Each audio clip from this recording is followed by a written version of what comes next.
If you had a speech prepared, did you have a speech? Have you got a speech prepared? I had a speech prepared for the venue, and then I prepared another one for Speaker's Corner, and actually I rewrote it in my prison cell.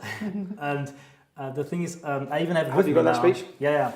And the thing is, if I take this speech, this is the backfiring from the government and the police and what they're attempting to do. Speaker's Corner has a 300-year history from some of the most controversial figures, from Karl Marx to George Orwell. Vladimir Lenin. But yeah, everyone is allowed to speak there. It's part of our country's history.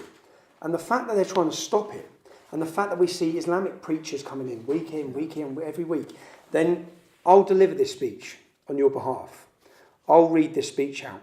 So the government haven't won, because I can't sit there and think that you're letting them win. If they stop you giving the speech, then they win. Mm. So at 3 o'clock on Sunday, I'll ask anyone who values freedom of speech, whether it be in Britain or in Europe, come along and support free speech in Sunday at Speaker's Corner.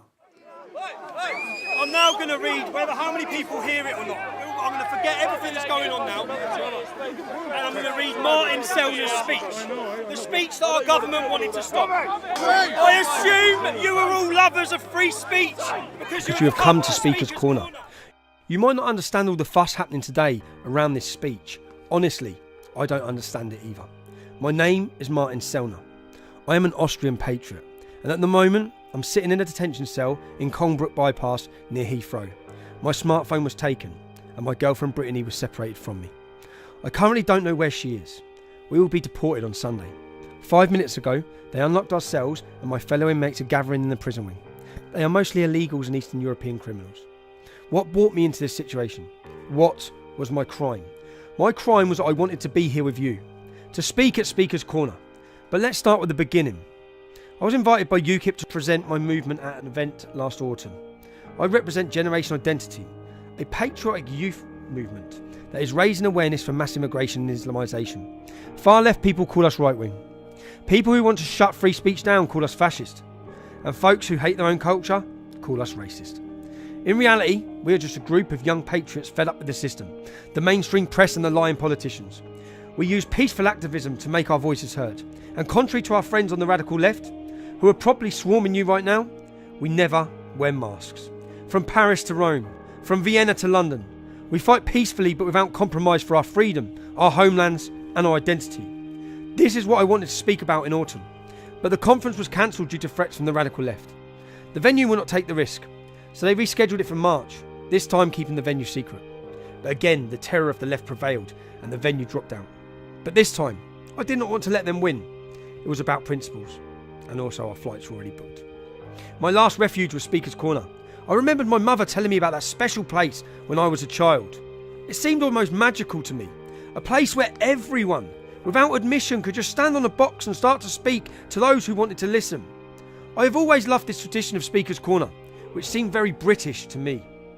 But I have come only to see that this tradition, the tradition of freedom of speech in the UK, is dead. I should be speaking in a neat, warm conference room right now, and you should be sitting in comfortable chairs.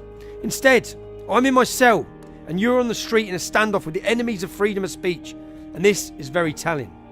Today there is a war going on for our freedom of speech. This war is being fought on the streets by you. Every man and woman showing her face today, standing shoulder to shoulder, is standing up against a new totalitarianism that has been growing for far too long. You can be proud of yourself. You might not even agree with me on every point. You're simply given a statement that I should have the right to speak my mind freely. I would love to be among you now. They prevented me from doing so. They locked up the speaker.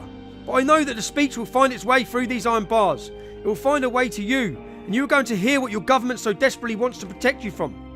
Those words which they consider more harmful to you than rape gangs or terrorists who are let into your country again and again. I'm going to tell you something nobody has told you before.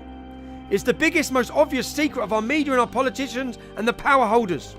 People of the UK, you are being replaced. There has always been immigration in your history. People coming in, assimilating. But what's happening today is very different. You are being replaced by massive Muslim immigration. You see it everywhere, in London, in Manchester, but also already in the little countryside towns. A big replacement is going on. And let me tell you, your politicians have no plan. no vision, and no idea how to deal with the problems that come along. Problems like you have seen in Telford, Rotherham, and on Westminster Bridge. All across Europe, there is a shadow hanging over our heads. The French are whispering about it in the metro.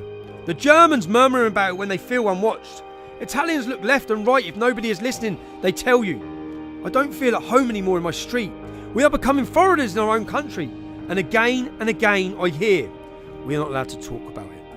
And that's the bizarre drama of the strange death of Europe. We are being replaced, we are being conquered by radical Islam, and we are not even allowed to talk about it.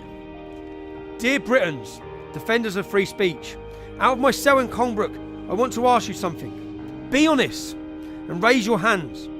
Whom of you has ever been in the following situation? You grab a beer after work, or you're visiting your girlfriend's parents for the first time, or you meet other children's parents at school, and suddenly the conversation moves to politics, radical Islam, immigration. Who of you in this very moment was faced with the decision between speaking his mind and facing problems, or complying and staying silent? Raise your hands and be honest.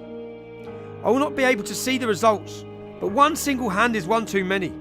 This amount of fear should not exist in society.